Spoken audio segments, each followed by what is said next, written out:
اعوذ باللہ من الشیطان الرجیم بسم اللہ الرحمن الرحیم۔ حضرت ابو ہریرہ رضی اللہ تعالی عنہ بیان کرتے ہیں، ایک دیہاتی نبی صلی اللہ علیہ وآلہ وسلم کی خدمت میں حاضر ہوا تو اس نے عرض کیا، مجھے کوئی ایسا عمل بتائیں جس کے کرنے سے میں جنت میں داخل ہو جاؤں۔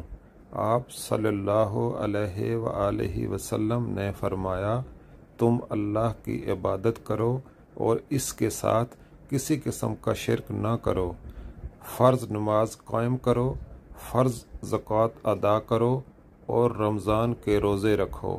اس نے کہا، اس ذات کی قسم جس کے ہاتھ میں میری جان ہے، میں اس میں کوئی کمی بیشی نہیں کروں گا۔